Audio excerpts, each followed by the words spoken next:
우리는 모두 태어나면서부터 하나의 바다를 물려받습니다. 그 바다는 우리를 키우고 우리를 먹여 살리고 우리를 지켜준다고 믿습니다. 어머니의 품처럼 포근하고 끝없이 펼쳐진 자유라고 생각하죠. 그런데 그 바다가 갑자기 우리를 삼켜버린다면 중국이라는 거대한 제국은 수천 년 동안 바다를 자신의 피처럼 여겼습니다. 황하와 장강이 육지를 적시듯 동중국해와 남중국해는 그들의 숨결이었습니다. 그들은 바다를 정복하려 했고 바다가 그들을 정복할 거라고는 상상조차 하지 못했습니다. 하지만 2023년 여름 대만 해협의 깊은 어둠 속에서 무언가가 조용히 깨어났습니다. 그날 중국 인민해방군 해군의 자랑스러운 94명 상급 핵잠수함 한 척이 대만 해협 인근 수역에서 임무를 수행하고 있었습니다. 함장은 쉬용펑 대령, 승조원 55명, 장교 22명, 장교 후보생 7명, 하사관 9명, 수병 17명. 그들은 모두 젊고 충성스럽고 중국의 꿈을 가슴에 품은 사람들이었습니다. 잠수함은 조용히 미끄러지듯 나아갔습니다. 엔진 소리는 거의 들리지 않았고 레이더는 주변을 샅샅이 훑었습니다. 그들의 임무는 단순했습니다. 서방의 잠수함을 유인하고 포위하고 필요하다면 압도하는 것. 그런데 이상한 점이 있습니다. 그들은 자신이 설치한 덫대에 스스로 걸려들었습니다. 중국 해군이 미국과 연합군 잠수함을 가두기 위해 바다 밑에 설치해 놓은 긴 사슬과 닷 장애물, 그물처럼 펼쳐진 그 함정에 정작 중국의 핵잠이 걸린 겁니다. 탄소 시스템이 고장 났습니다. 조용히, 그러나 치명적으로. 승조원들은 처음엔 그저 작은 고장이라고 생각했습니다. 6시간 정도면 수리할 수 있을 거라 믿었습니다. 하지만 공기가 점점 탁해지고 머리가 무거워지고 시야가 흐려지기 시작했습니다. 함장 쉬용펑은 마지막 순간까지 명령을 내렸습니다. 침착하라. 우리는 중국 해군이다. 그러나 바다는 대답하지 않았습니다. 그 잠수함은 서서히, 아주 서서히 가라앉았습니다. 승조원 55명 전원이 산소 부족으로 중독되어 목숨을 잃었습니다. 그들의 마지막 순결은 대만 해협의 차가운 물속에 스며들었고 아무도 그 소리를 듣지 못했습니다. 이건 단순한 사고가 아니었습니다. 이건 운명의 첫 번째 속삭임이었습니다. 중국은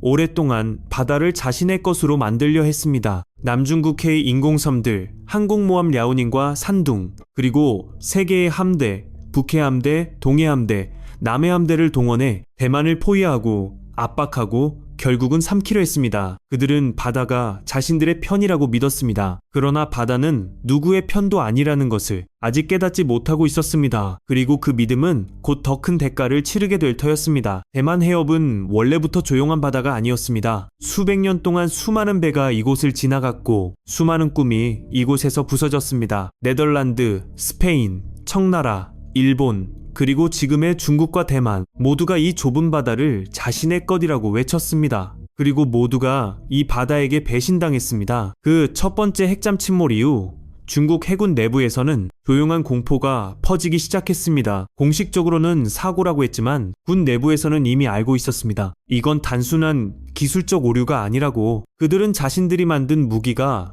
자신들을 향해 돌아올 수 있다는 사실을 처음으로 직감했습니다. 그런데 여기서 끝이 아니었습니다. 시간이 지나면서 비슷한 그림자들이 다시 나타나기 시작했습니다. 디젤 잠수함 한 척이 조선소에서 원인 불명으로 침몰하고 훈련 중이던 함정들이 예상치 못한 충돌로 피해를 입고 대만 해협을 지키려던 중국의 야심이 자신의 손으로 만든 그물에 걸려드는 순간들이 반복되었습니다. 이건 우연이 아니었습니다. 중국은 강대국이 되려 할수록 바다가 더 무거운 침묵으로 그들을 내려다보는 듯 했습니다. 그들은 더 많은 함대를 동원하고 더 큰 항모를 띄우고 더 강력한 미사일을 배치할수록 대만 해협은 점점 더 깊은 지옥의 입구로 변해갔습니다. 그리고 이제 그 지옥이 진짜로 문을 열 준비를 하고 있습니다. 그런데 여기서 끝이 아니었습니다. 중국은 과거에도 바다에서 배신당한 적이 있었습니다. 19세기 후반 청나라의 북양함대는 세계에서 손꼽히는 강력한 함대였습니다. 헐갑함 정원, 진원, 그리고 최신식 어뢰정들, 그들은 바다는 우리의 것이라고 자신있게 외쳤습니다. 일본 제국이 대만을 노리고 다가올 때 북양함대는 이를 막아낼 거라 믿었습니다. 그러나 황해 바다에서 벌어진 전투는 그들의 꿈을 산산조각 냈습니다. 일본의 기함 마쓰시마 한 척이 청나라의 자랑스러운 정원함을 침몰시켰고 북양함대는 순식간에 불바다가 되었습니다. 함장들은 배를 버리고 도망쳤고 수병들은 차가운 바다에 빠져 허우적거렸습니다. 그날 이후 청나라는 바다를 영원히 잃었습니다. 그 배신은 단순한 패배가 아니었습니다. 자신들이 믿었던 강함이 오히려 자신들을 더 깊이 가라앉게 만들었다는 철저한 배신이었습니다. 그리고 그 패턴은 20세기에도 반복되었습니다. 1949년 국공내전이 끝날 무렵 국민당의 해군은 대만으로 후퇴하면서 중국 본토를 포기해야 했습니다. 그들은 바다를 통해 도망쳤지만 바다는 그들을 안전하게 지켜주지 않았습니다. 많은 배가 폭풍과 추격 속에서 침몰했고 수많은 병사와 민간인이 그 바다에서 영원히 사라졌습니다.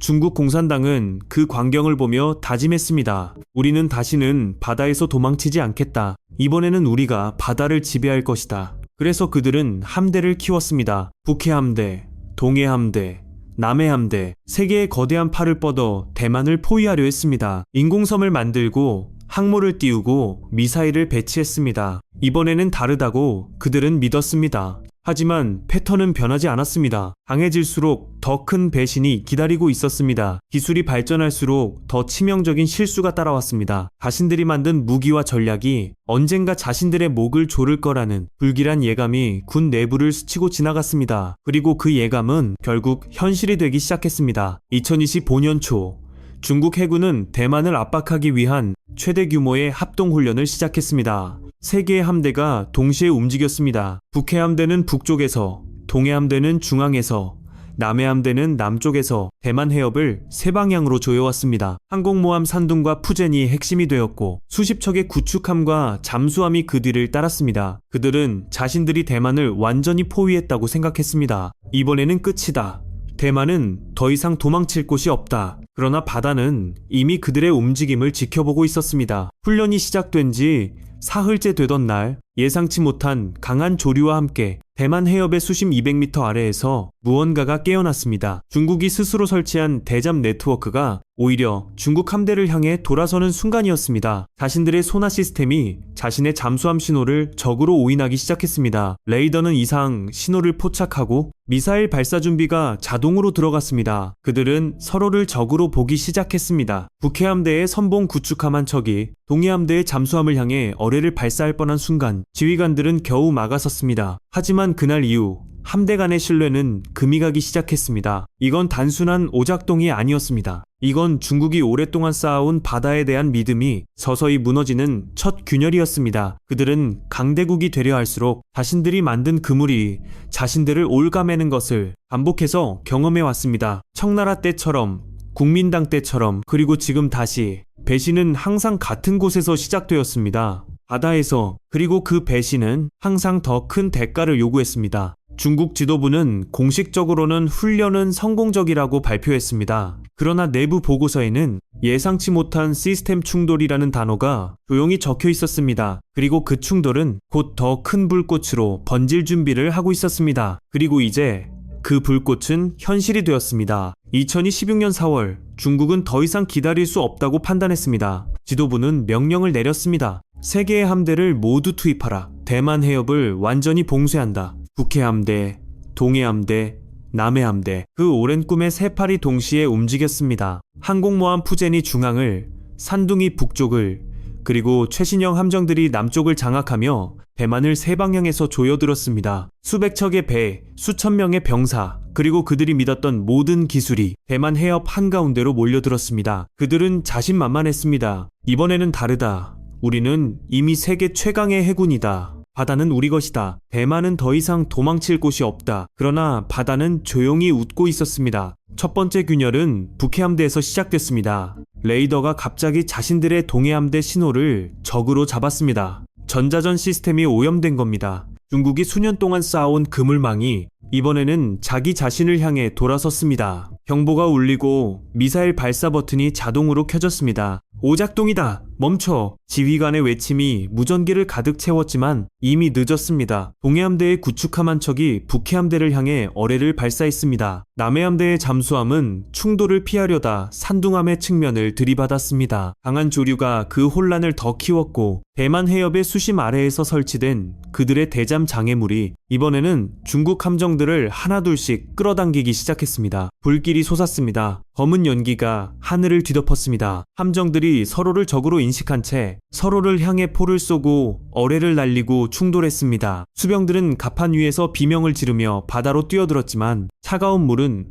그들을 그대로 삼켜버렸습니다. 이건 단순한 사고가 아니었습니다. 이건 청나라 북양함대가 황해에서 불타던 그날의 반복이었습니다. 국민당이 대만으로 도망치며 바다에 버려졌던 그 배신의 반복이었습니다. 그리고 첫 핵잠수함이 조용히 가라앉던 그 운명의 연장선이었습니다. 중국은 강해질수록 더 깊이 배신당했습니다. 기술을 더 많이 가질수록 그 기술이 자신들의 목을 더 세게 조였습니다. 세 개의 함대가 동시에 침몰하는 장면은 대만 해협을 거대한 지옥으로 만들었습니다. 화염이 물 위를 춤추고 구조 요청 무전이 끊임없이 울려 퍼졌지만 바다는 그 어떤 구조도 허락하지 않았습니다. 수천 명의 젊은 중국 해군이 자신들이 믿었던 강대국이라는 이름 아래 그 바다에 빨려 들어갔습니다. 그들은 생존을 외쳤지만 바다는 오직 침묵으로 대답했습니다. 과거가 지금 이 순간에 그대로 겹쳐졌습니다. 배신은 항상 같은 곳에서 같은 방식으로 찾아왔습니다. 그들은 바다를 정복하려 했지만 바다는 처음부터 그들의 주인이었습니다. 역사는 반복된다. 그리고 이번에도 그 반복은 피할 수 없는 운명처럼 다가왔습니다. 이번에는 다를까요?